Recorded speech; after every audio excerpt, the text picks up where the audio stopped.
My name is Willa Everett, and I was 36 the week I learned what my family thought a funeral was worth.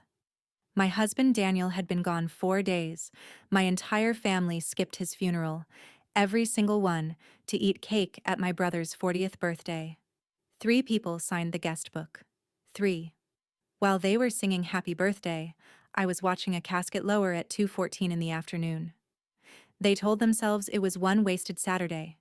They told themselves Daniel wouldn't know who showed up.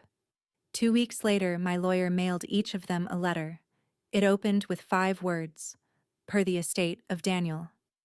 Welcome back to Hidden Family Revenge, the channel where quiet people keep the receipts, and family learns that boundaries have a price. If stories about dignity, documents, and consequences are your thing, drop a comment and subscribe. Now let me tell you about the afternoon they chose a party over a goodbye. I count things for a living. I'm a forensic accountant, which means I find the lie inside a spreadsheet, the dollar that walked off when nobody was looking.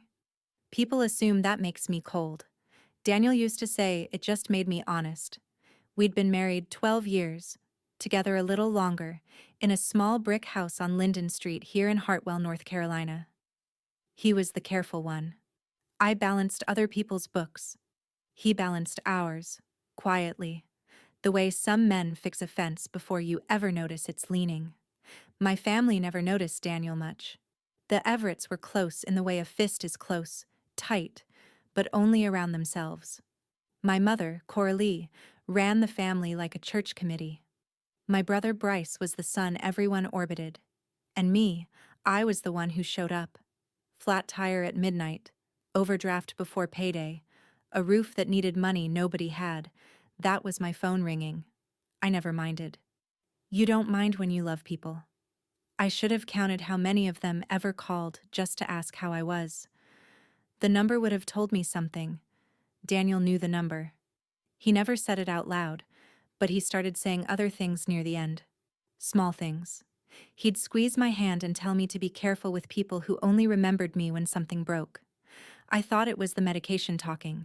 I'd kiss his forehead and change the subject, because the subject was unbearable, and there was always a chart to read or a pill to crush or a window to open. I didn't understand how careful he'd actually been until it was far too late to thank him. The cancer took 18 months to take Daniel. Pancreatic, stage 3 when they found it. And you learn fast that those numbers don't bend for anybody. I cut my client hours in half. I learned to flush a port, to read a morphine chart, to sleep upright in a chair without falling out of it. My family learned none of it. Coralie called maybe twice a month, and never about him. She'd ask whether I'd seen Bryce's new truck, whether I was coming to Easter, whether I'd talked to the pastor lately. Daniel would be 3 feet away, gray and shrinking, and she'd ask about the pastor. One night I had her on speaker while I changed his sheets. She didn't know I could hear her tell my Aunt Sherry, low and certain, "We're your real family, Willa, not his." Daniel heard it too. He just closed his eyes and pretended he hadn't, because that was kinder than letting me watch his face. That was the spring he started having appointments he went to alone. He'd say they were follow-ups, scans, the usual. He'd come home tired and a little far away, a cream-colored envelope sometimes writing on the passenger seat. I asked him once if everything was okay. He smiled and said he was just putting things in order, and a dying man putting things in order is the most normal sentence in the world. I believed him. Why wouldn't I? You don't audit the person you're losing. You hold his hand and you pray the math is wrong. Daniel died on a Tuesday morning, with my hand on his chest and the radio low. The funeral home set the service for Saturday at 2. I called my mother first, the way you do. I expected grief, maybe, a casserole. Instead, Coralie got very quiet, then very practical. "Saturday's Bryce's party, sweetheart," she said. "His 40th. We've had the hall booked for months." I said I was burying my husband. She said she understood. She truly did. And was there any way the funeral home could do Sunday, or maybe the following weekend, so the family wouldn't have to choose? I stood in my kitchen on Linden Street and felt the floor tilt. Choose. Bryce got on the line. All easy warmth, the voice that had talked our parents out of consequences his whole life. "Don't make this a thing, Will," he said. "He's gone. He won't know who shows up." I told him I wasn't moving Daniel's funeral around a balloon order. I said it calmly. I'm always calm. It's the only weapon I've ever trusted. There was a pause, the kind where people recalculate. Then Coralie sighed, like I was the difficult one, like grief was a scheduling conflict I was being rude about.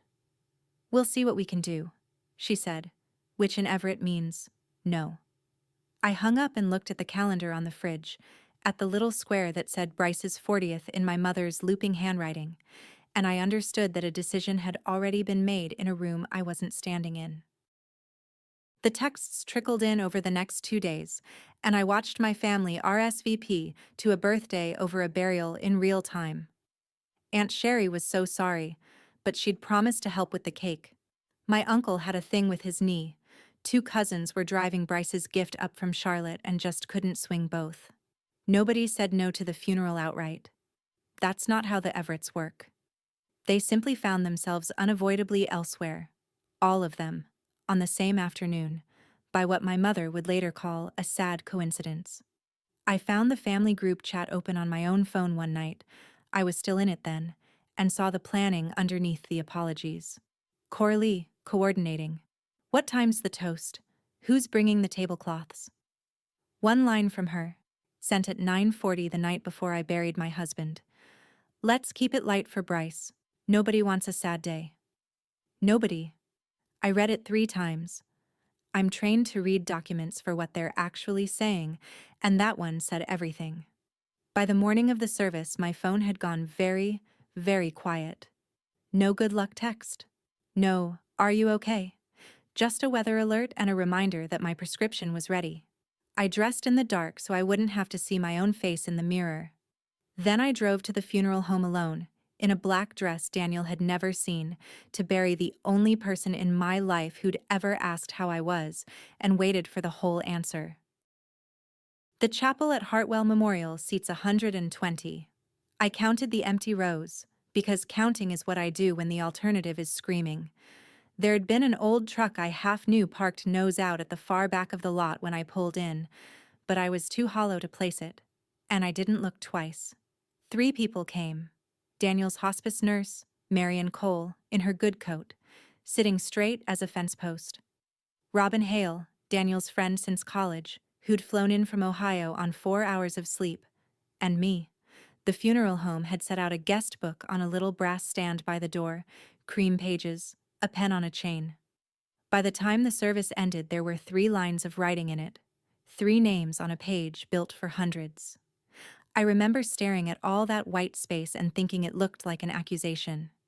The minister, who'd never met Daniel, called him a beloved member of the community, and I didn't correct him, because somewhere across town a hall full of my relatives was proving exactly how beloved a man had to be to get a Saturday afternoon. Marion found me afterward at the casket. She put her hand on my arm, this small woman who'd held a stranger's husband through his worst nights, and she said, "He talked about you until the very end, you know. Right up to the last day." I didn't cry then. I'd done my crying in chairs at 3 in the morning for a year and a half. I just nodded and took the guest book off the brass stand and slid it into my bag, because it was the only record that anyone at all had come, and some stubborn instinct told me I'd want it later. I didn't know yet how right that instinct would turn out to be. That night, I made tea I didn't drink and opened my phone, the way you do when the house is too quiet and the bed is too big. Bryce had posted the party. 41 photos. There was the banner, gold foil, 40, and fabulous. There was the cake. 3 tiers. A sparkler fountain throwing light. There was my whole family crowded behind it, mid-laugh, my mother in the center with a glass raised and her head thrown back. They looked wonderful. They looked like a commercial for the kind of family I thought I had.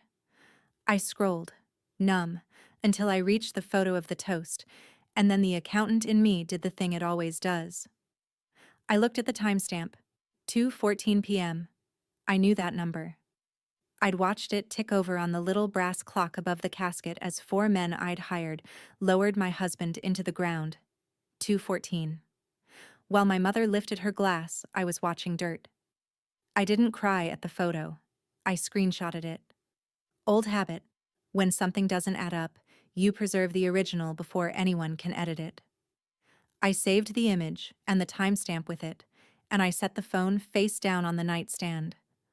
I told myself it didn't matter, that knowing the exact minute changed nothing. But numbers are stubborn that way. Once you've seen them, you can't unsee them. And 2:14 moved into my house that night like a tenant who would never once be paying rent. In the weeks after, the house filled up with the paperwork of a life ended too soon. Daniel had left it all in order, the way he'd promised. Folders labeled in his blocky handwriting, accounts listed, passwords in a sealed sleeve. He'd made dying as easy on me as a thing like that can be. I wasn't ready to open most of it. But one folder was thicker than the rest, and on the tab he'd written a single word. House. Not our house. I stood there holding it and remembered something I'd spent years not thinking about. 8 years back, my parents had nearly lost their place out on Route 9. Second mortgage, a balloon payment, the whole grim arithmetic of people who'd never once balanced a checkbook. And then, somehow, the crisis just evaporated. Nobody explained how. I'd asked Bryce about it once, years later, and he'd waved it off with that lazy confidence of his. Don't worry about the house money, he'd said. That loan dies with him. Him. Not it. At the time I'd thought he meant our father, that Roy had quietly taken something on. Standing in my hallway with Daniel's folder in my hands, I started to understand I'd had the wrong him the entire time. I didn't open it that night. I set it on the kitchen table where Daniel used to do our taxes, and I left it there, squared to the edge. Everyone in my family assumed the math had died with Daniel. But math doesn't die. It just waits, very patiently, for someone to open the file. My family rediscovered me about 9 days after the funeral, which is roughly how long it takes for curiosity to outrun shame. Coralie called, and her voice had gone soft and rich, the tone she saved for fundraising. She said she'd been giving me space. She said grief was sacred and she hadn't wanted to crowd me.